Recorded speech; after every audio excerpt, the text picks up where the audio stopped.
you. From Shaid. Dear Mr. Klavan, I love the show. I watch every day and I'm reading some of your books. I only have one bone to pick with you. Why do you, like Ben and Knowles, equate criticism of Israel, the Israeli government, to criticism of the Jews, as if the government and the citizen were one monolithic body? This tired old refrain evinces an incredible intellectual dishonesty.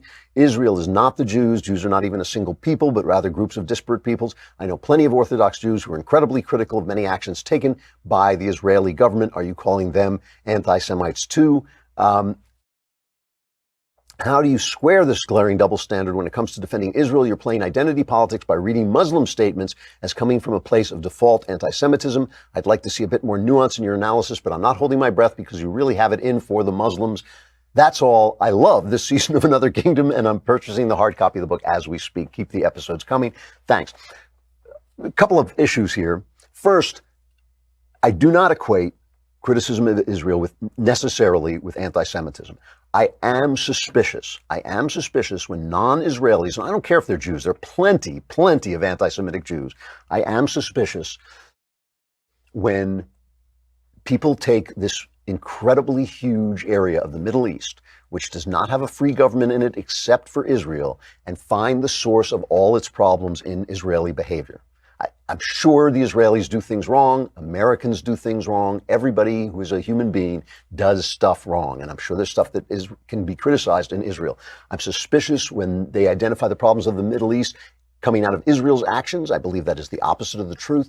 And I'm suspicious when they use overblown phraseology like genocide and apartheid to describe the policies of a country that is the size of a shoebox and is surrounded by enemies on every side. You can climb a hill in Israel and see 4 countries that want to just wipe the country off the face of the earth. So they have to behave in different ways than we in America behave, where we're so safe and so free. So I'm suspicious of that. It's not necessarily anti-Semitism, but I'm suspicious that it is based in anti-Semitism. Then I want to talk about this thing about Muslims. I myself feel that I sometimes misspeak on the issue of Islam, that I sometimes paint all Muslims with the brush of radicalism. I know that's not true. I've said many times that I know it's not true, but sometimes I'm just talking fast, and instead of saying Islamism or radical Islam, I'll just say Islam. I do have questions about Islam as a religion. I have serious questions about it that I would love to talk to somebody about. And I've listened to a lot of experts about this, but it's very hard I'd like to hear a debate about it by 2 experts who disagree. I have questions whether the basic tenets of Islam are essentially anti-Christian and therefore anti-Western, which doesn't mean you can't be a good Westerner and Islamic. It does mean that the philosophy itself is working against the best, what I think is the best form of government on earth. And that's a problem. That's a genuine problem. If there was a place called Nazi land, there would be many nice people living in that land who ascribed to Nazism. But when they came over here, it would be a problem because Nazism is antithetical to everything that we in the West should believe in, right? So I'm not equating Islam and Nazism. I'm just saying philosophies can be wrong.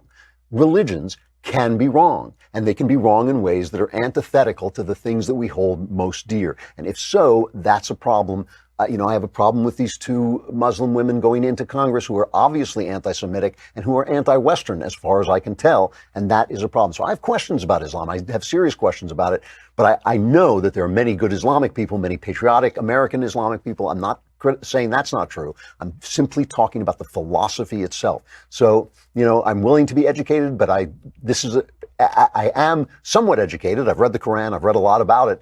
And these questions remain. I worry about it. I wonder why every Islamic country is in a fight with not only the Muslim people in their countries, but with the non-Islamic countries on their borders. Everyone, there's violence on the borders of Islam almost everywhere. And I think there's oppression in almost every Islamic country. Maybe that grows out of the philosophy itself. Maybe not, but it does seem suspicious to me. And I think it's a question worth asking.